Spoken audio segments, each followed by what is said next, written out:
everybody. Welcome back to another episode of The Architecture of Health. I'm Deb Voisin, and this week I have Amalia Maria Lee, who is a like minded holistic thinker. Welcome, Amalia. Thank you. Thank you for having me. I've been really looking forward to just having like a proper chat with you.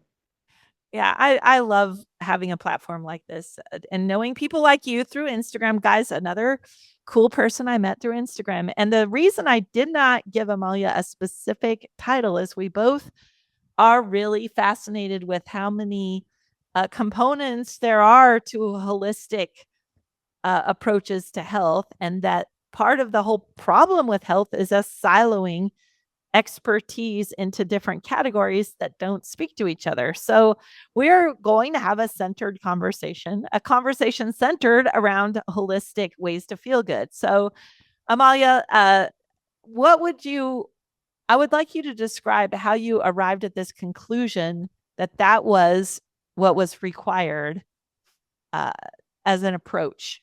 I call my work nervous system work because it is the broadest umbrella that I can use to describe the conditions under which we thrive, and versus like I have this expertise, I've solved this problem in my life for my clients, and then now that's what I'm here to do for you. What I'm here to do is just kind of blow that apart. That idea is keeping us so stuck and orienting to our bodies and lives in this really depleting sort of way. And so I love I love your face. I don't know if forever can't see this. Yeah, I'll have to let the camera. I'm just nodding and nodding. So I have been in movement a long time. Movement, breath, nervous system work for a very long, more than half my life now. Um, But what I think is that people work with me when they're ready to stop treating symptoms. We're thinking in different terms about rebuilding relationship with the body. And there is a method to that. Like there is sort of what I believe there are steps, and you kind of got to do A before you got to do B. So I'm not saying there is just zero methodology, but what I would say is that it's actually much, much more simple. When we think of holistic, we get overwhelmed. We're like, oh my God, holistic, I got to treat everything. And holistic is about treating foundations, treating like systems, but really, in my opinion, that is the physical realm. And it's really about relationship. Wow, relationship. I love that. Because I have to say, I get kind of stuck in the physical. I like what you're saying though about a foundation, because that's one reason I call the show The Architecture of Health, which is there is a method to building a structure that's habitable. You don't start with the roof, you start with whatever's Mhm. closest to the ground, and then you have to deal with the elements, all the things that keep changing throughout the year as the weather changes and whatever. But if you think about it, at the end of the day, who's going to live in it and what are they going to do together? That's honestly, I think it's a part I leave out of the puzzle. I think I'd rather get in my head and think all day than be more in relation to other people. I think that's kind of the missing piece for me. Can you say more about how you arrived at that conclusion?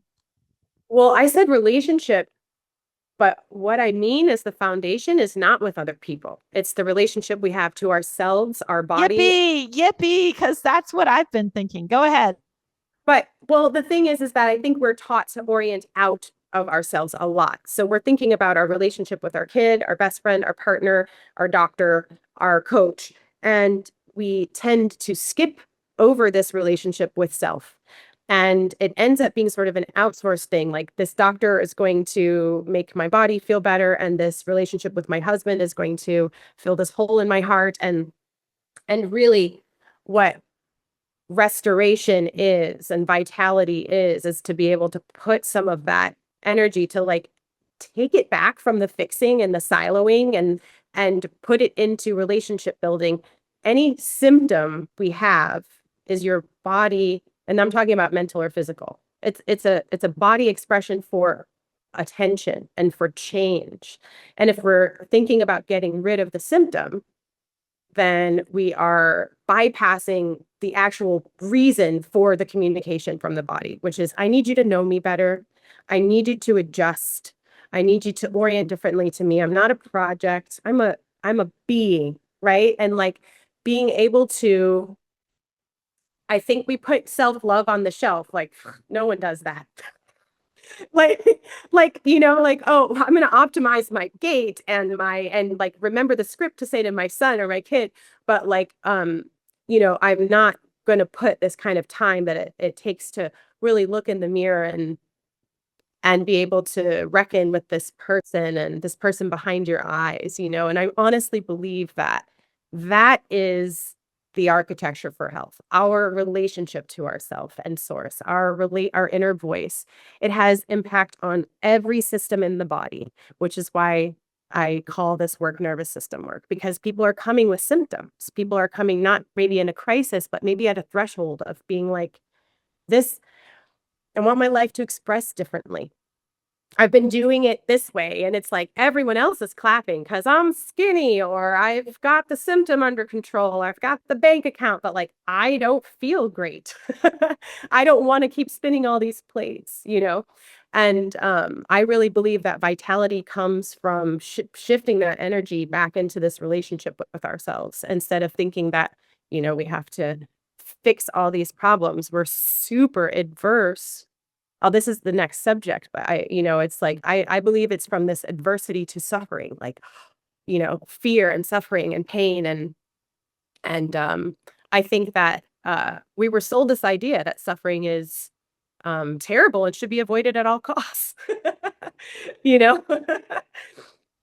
What do you think about that, Deb? Wow, adversity to suffering.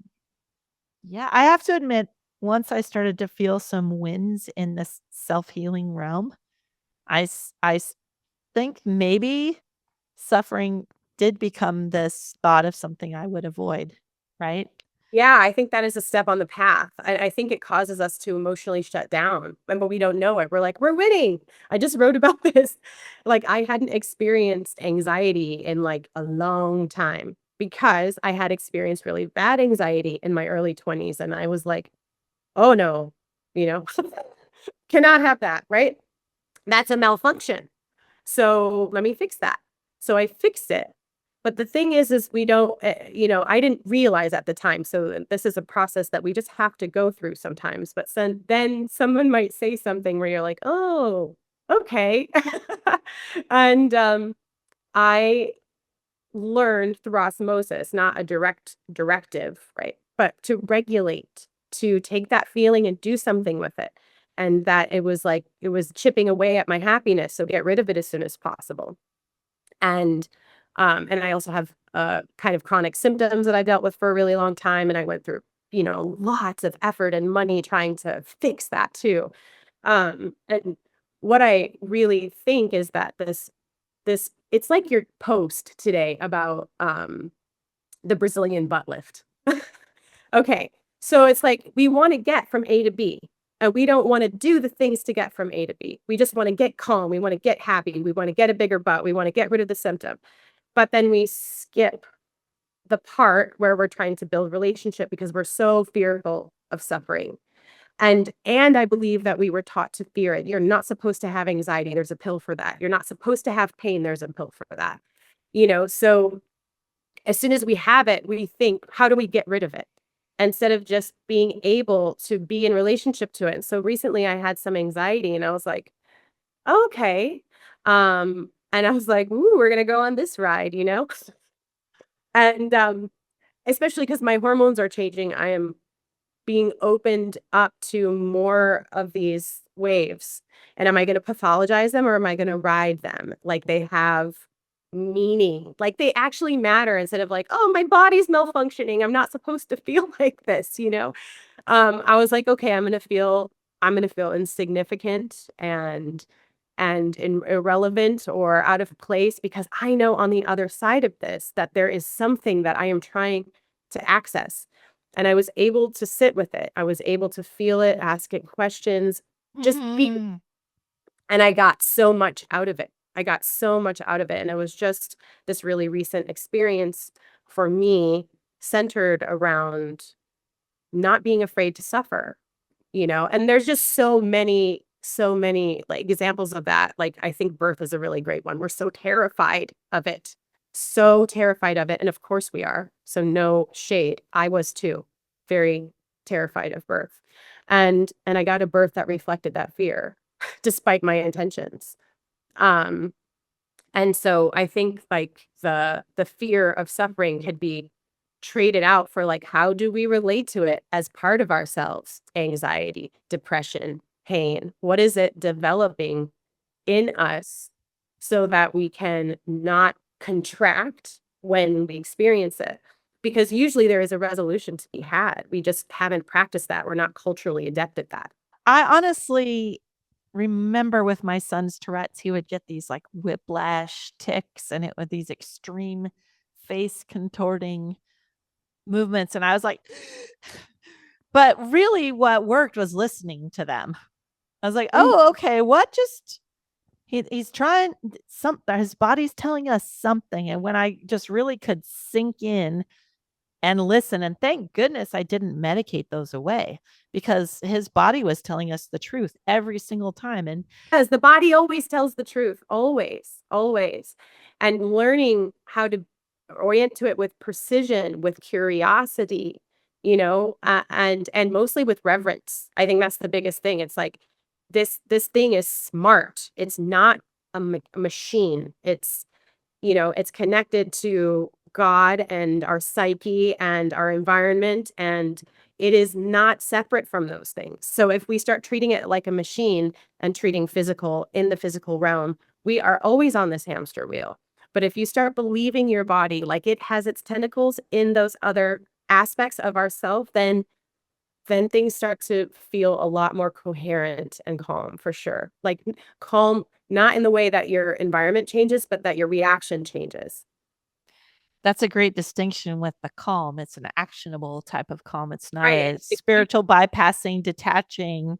disconnecting kind of calm. And that was reminds me of something I'd heard about soldiers in the military. They're under immense pressure, and the way that someone with real PTSD going through something really bad keeps going is they think of one thing that they can do to move one step forward. They pick one concrete thing. They can't spiritually bypass and own their way out of it. They need to keep moving and finding one little thing that's going to make them help them realize there's always something you can do.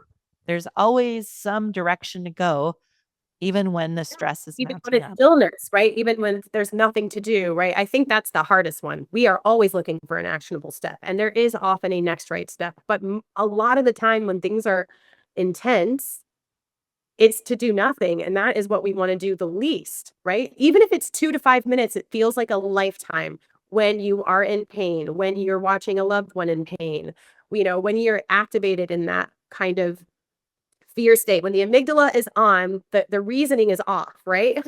And so we are, instead of trying to fix it or do something about it or what, I remember a lot of that from early motherhood. Like, how do I fix this? Right.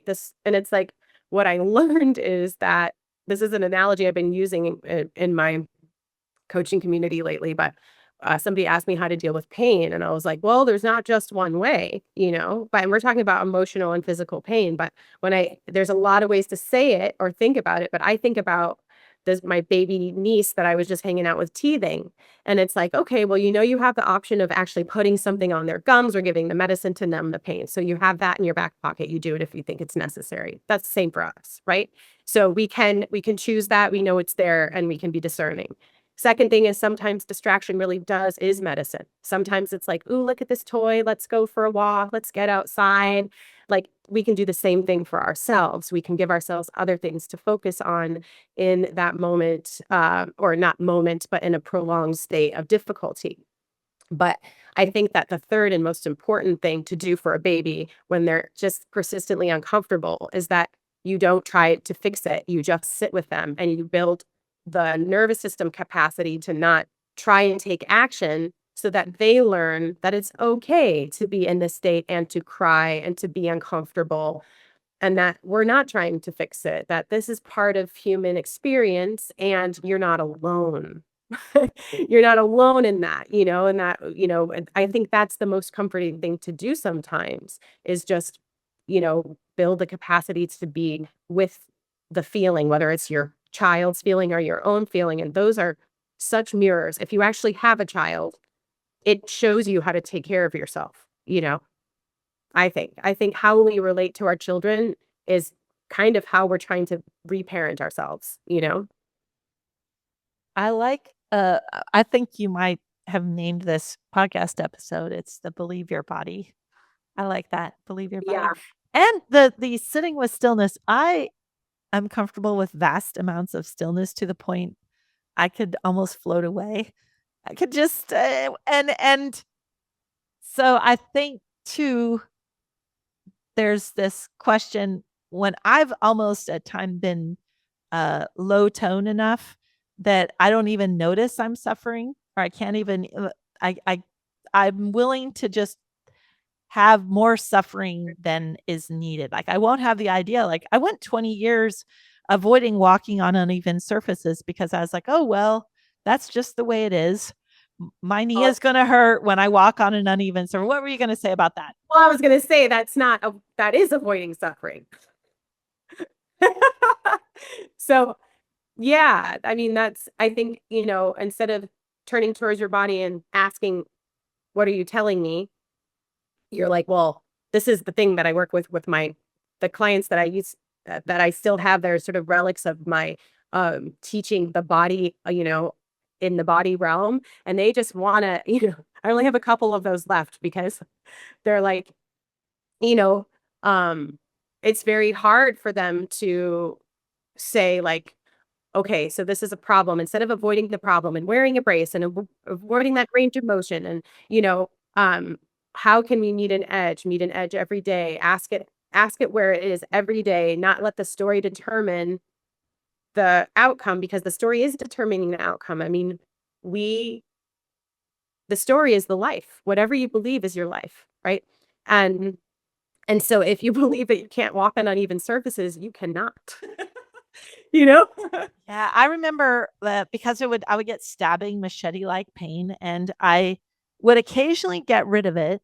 Like when I would go to African dance camp, and I would be able to get rid of it, but not all the way till I did such a diverse, crazy, winding, spiraling movement practice, and then I couldn't even tell, well, what in there made my knee strong? I was like, this was such a crazy, diverse set of movements until finally now I know. Now I'm like, oh, I know exactly which which mechanisms collaborated to create the overall knee health. So I think it's funny because I know that I'm willing to tolerate discomfort even when But you're talking yeah, about, tolerating versus listening to discomfort, right? There's well, you say, tolerating so versus being thankful and listening and setting belief, right? You're saying what you believe is what you'll end up with. I think that, okay, so this idea of relationship, right? So there's a fracture in your relationship. You and your partner are not meeting eye to eye or seeing, communicating on something. So does that mean that you just don't go there ever? You know? Um, and is that avoiding suffering? Or, because I think it is like, oh, I don't want the confrontation. I don't want to ask that question. And so I'm talking about relationship, not, I think that you being low tone enough to float off into stillness is, you're communicating kind of a free state, not peace, right? You're not being in your body, right? You're not building relationship, you're leaving your body, right? Because the body feels uncomfortable to be in some way. So, and that's the super low tone kind of free state that you're talking about. Then that does contribute to the hypermobility that you're talking about, the lack of stability around your joints. And yes, the physical field of you moving through all the planes and activating ground force and spirals and all the things that on the physical plane is supporting the joint is a piece of what happened. But you also really shifted your nervous system. It was very obvious, right? It was very obvious that you perceived your body differently. You were able to step out of that reality about your body into a new one.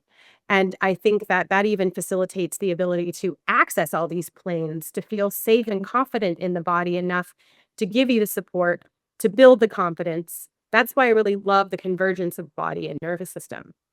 Because when we create this like safety in the vessel, it's orientation and body literacy. We can start to feel like our borders make sense, our boundaries make sense. That connective tissue is not just tissue. It's connective tissue in our emotional body, right? It's mental clarity. Because otherwise we're like, I don't know, and then the body kind of like response to whatever you want, and whenever you feel that feeling of acquiescing, of detaching, you can feel it happen in your body, so it's just, I think it's more about getting in touch with, you can feel the tone of your tissue, but what is the mind doing with, what is the correlation? Right? How are you feeling? What are the beliefs? What is the rumination? What is the lack of thought that is associated with the low tone, the high tone, the confidence? Those are the connections that come from building relationship. One idea is you feel the feelings all the way through and then they're gone. And then other people are avoiding those feelings.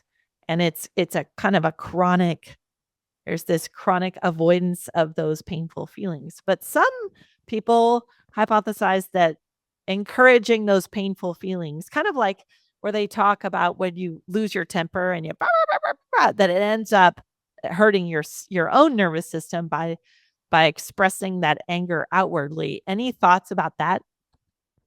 Yes. I do. I have a few really strong thoughts about living right now is that our emotional range makes us whole. And if we are we are made to be going from 1 to 10, but our culture and our cultural framework only allows for the 4 to 7 range, and everything else is outside of productivity, belonging, and they're trying to medicate you, then we start feeling as though our edges are unacceptable, but those edges are so important. Now, I do see that, okay, I like to use our history, our human history as a framework. And I know you do too, because you think, how did a body move before all this stuff, right?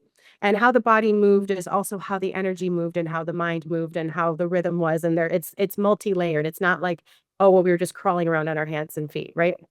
And climbing trees all day. It's really the conditions. But if you were sad and you were in a tribal community, right? Small group, right? They all knew you. They knew your story. They knew your and they needed you and you needed them, because that's what real community is. It's not people to do stuff with. I really want to make that distinction. Community is not people to do stuff with. Community is being needed and needing people. And therefore, when you have a big grief in your life, it inherently impacts them. So it's like if you have a loss, you have somebody die. Well, then their person died too. Maybe not as close to them as you, but they knew them too, right? So it would be normal for the tribe to slow down, the grief to be dispersed, right? There to be ceremony and ritual. And we don't have that when we're closing the door in our bedroom. And I think that is where maybe it can loop, because we are reinforcing the isolation that I think a lot of sadness comes from, by having to express and process it all alone all the time. Now, I'm not saying that no one ever in the tribe was like, I need to be away from these people. But I do think the difference is that they went out into the forest. They didn't close their door to their cement box with Wi-Fi and natural lighting. I think that the relationship to nature then steps in. And so I really believe in using this. I don't believe like, oh, people used to be healthy and now they're not. That's not what I'm saying.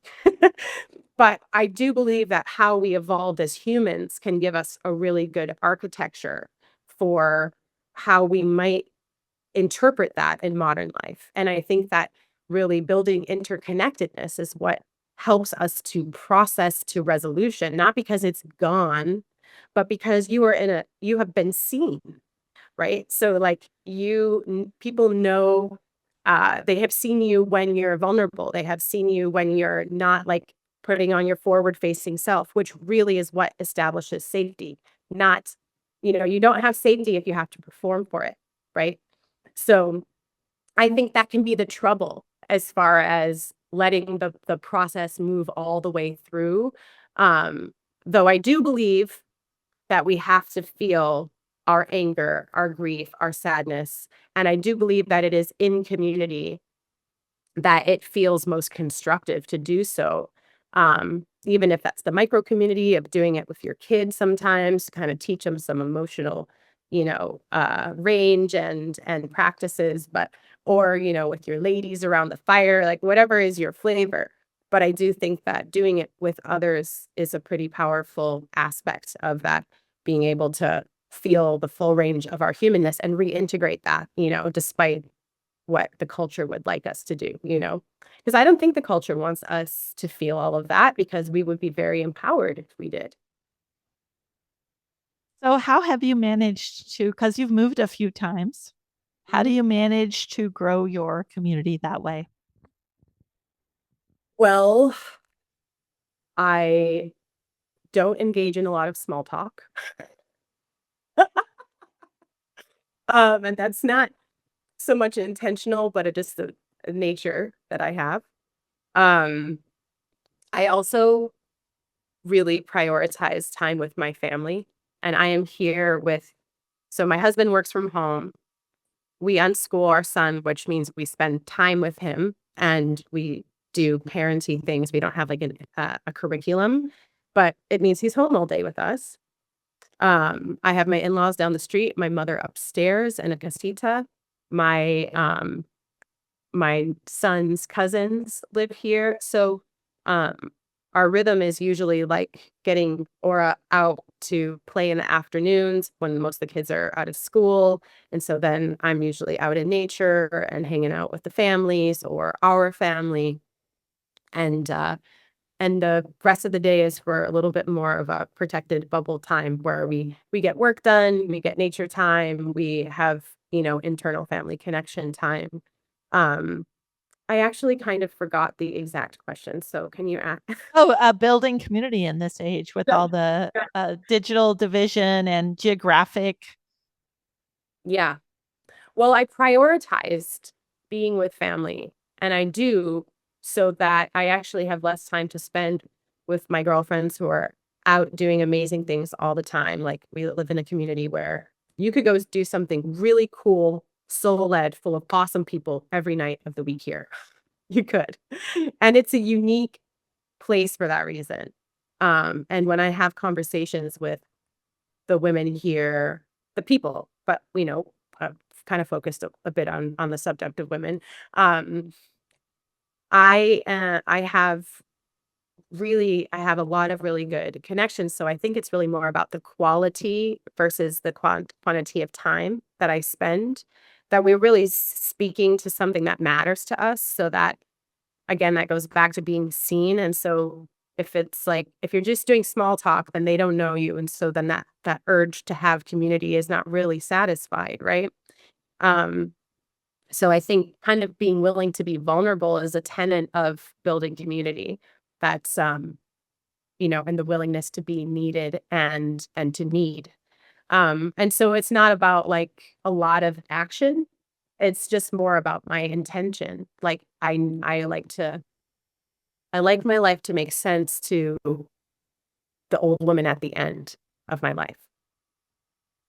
And so when I'm making choices, even without thinking about it consciously all the time, that's who is guiding me a bit. And so I know that I'm not going to regret having a soulful conversation with the people in my life versus guarding. I'm not going to regret spending most of my time with my family versus going out and doing all the cool things and satisfying the FOMO.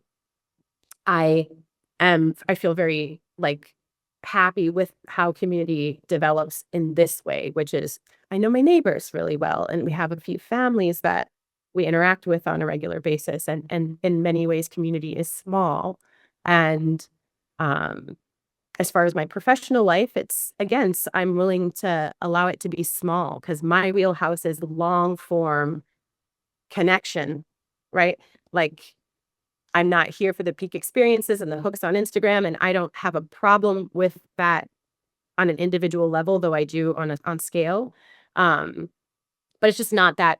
It's just not me. And so when I try, it's like, eh, eh, eh.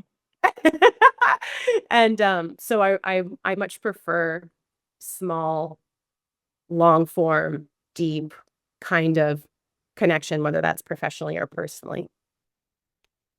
Are you talking about some of the Soul Collective events you No, run? I am talking more about so the Soul Collective was an opportunity for me to hit on that first layer of my work, which is restoration. Because you can't really do the rest until you do the restoration piece. And you can't do the restoration piece without some body literacy through this lens of being holistic and nourishing systems and not chasing symptoms. So the Soul Collective was just about creating a framework where women could boil it down to some basics, but also have all of the intricacies of like, okay, so you think you have a hormone problem, you think you have a pelvic floor problem, you think you have an autoimmune problem, you think you have a metabolic problem. Okay, let me just show you how these trickle down so that we don't have to start thinking about these anymore. So there is a lot of this, okay, this is where our minds are, this is what we're experiencing. Now, how can we bring it down to these foundational systems and rhythms that nourish us, not out of a symptom, but into better relationship with our body, right? So that we know how to deal with symptoms. And often, yes, vitality increases and symptoms reduce, and all of that does happen. But that's what the Soul Collective is for. It's the first pillar of like, okay, how do you restore a nervous system? Not through breath work. You restore a nervous system through rhythm. You restore a nervous system through light and dark and minerals and fats and and and you know, restoring yin if you have any connection to the traditional Chinese medicine framework. But for women, especially in a yang dominated society, being yin governed by yin makes us much more sensitive to this environment and way of living. So that course and community is about just getting that first piece dialed in. How do I take care of my body in a way that doesn't feel like it's symptom chasing? It feels like it's restoring this rhythm and relationship, but through the magic of science, because we have linear Western brains and we want to understand it from that perspective. So, but my meat and potatoes, I have my movement, which all people that work with me, are engaged in that because we need to, bridge that gap of the mind and body. But it's really more my one-on-one coaching that is like, okay, let's sit down and like really do a thing together, that's really my love. Because I don't want it to be like a 3-week container where we give you so much information and then good luck. And, you know, that's just more nervous system overload. And I, again, like your post on Instagram today, I'm about how you can integrate it. So it's like you could usually sessions that feel like that didn't do anything is like the session that often does the most because your body can hold it. We're wanting, I didn't do enough reps and burning and, too much subtle work. But it's that subtle work that will inform how we load and distribute load when things get heavy, right? And if you pass your threshold, you're going to go to the old way. And that's such a great body analogy for life. You know, we build capacity in small integratable steps, not through peak experiences or surgeries or whatever. Like, it doesn't usually change the problem. What an important thing that we build capacity slowly. Yes. And that's one of my greatest regrets of posting so many sprinting videos, because that is those are a few fleeting seconds that are an expression of all of the capacity had to so carefully curate. I remember when I used to do a much more athletic, like, uh, oh, let's do a bunch of chin ups. Let's do I'll hold a handstand for a minute. I had all this athletic capacity, but underneath it, my root movement problems were already there. And I've tried to explain to people, like, no, no, no. When I exercised the most, I had the worst uh coherence, the worst integration in my whole body, the worst. I didn't have juiciness, I didn't have ease and collaboration, except another thing you pointed out is rhythm. Except when I did West African dance, I could not appreciate that the container had so many different nourishing elements already inside it, with the polyrhythms, the community, the form of a back chain dominant, bouncy, sideways leaning, spine shaking practice. I would always do it intensely for a while, and then something would come up and I would have to leave, and then I would try to replace it, and then I would come back and something would come up because it was too hard to schedule the drummers, or it was too hard to drive half an hour to get to class, and I always come back to it. But the thing too is, now I'm I've taken the rhythmic pieces of that puzzle, and I'm looking for, how do I design those back into my everyday life? And yes, going beyond your capacity is a formula for regression, or at least emphatically staying stuck, I think. And you build the capacity slowly, and we have to feel relaxed and calm. We can't just jump straight to uh, a hyper excitement, and that's when people get injured. The weekend warriors. Oh, I sat all week. I better get out and run 10 million miles. And that's not a gradual Compared to building a capacity. hardcore movement, back and forth kind of thing. Yeah, yeah, yeah. That's tough. Well, I I feel like that is sort of the model for health, right? Sit at your desk all day, don't forget your stretching, and then burn a lot of calories and lift heavy. And that is leaving people super injured, for sure. And again, working in the in the initiatory spaces, working in the easy movement spaces, right? Where you're like, how do I begin this movement? Right? Just this very if you have the full range of this, how does it begin? Right? Just as an example, or just the soft stuff, right? That feels like nothing, but that is training your nervous system to pay attention to the organization of your skeleton and the ease that is available, so that you're not, moving into that compensatory pattern. I do believe in, like, I love your posts. I love that you post sprinting all the time. And I know that does grab people visually. But then you really do go out of your way to tell people, I sprint for 15 seconds a couple of times a week, right? I do all of these other things to build to this peak moment that I don't try to sustain. And that was always well conveyed. And we want to be able to sprint too. Like, I do want to be able to handle the big surge of anger, or this big where I have to actually run, right? From something, or in my body, I feel like I have to run, but I don't. That is what capacity building is for, to be able to do something that is a little bit outside of your capacity with much more support. And we are never going to be able to stay within our capacity all the time. That is another fear-based mentality in a way. It's like, we don't build capacity so that we never stretch outside of it. We're going to get injured. We're going to we're going to, like, oh, do our 15-second sprint, but then my kid wants to play and we're wrestling and I did something, ouchy to my body. I mean, we're always going to do things that are surprising to us. And I think that, it's really just building a foundation of, first of all, that you're not super depleted or disoriented in your own body and mind. But also that when you move out of your capacity, when you are in that other state, that that you have this really familiar place to come back to. You have some skills, some literacy, some capacity that brings you back into, a relationship with yourself. But yeah, we're all going to do it. I was a CrossFitter, a triathlete. I would practice, hot yoga 3 hours a day. And I was like in my body and loving it, not even doing it to be skinny, doing it because I was really like, this is what I want to do. But I realized that that was a pattern that was offered to me by my culture because everyone was clapping. Oh, look at how fit you are. That is not fit. It is depleted, especially for a woman. It's depleted. I'm just, it's honest and I'm the one who experienced it. So I'm just saying that, it is depleted.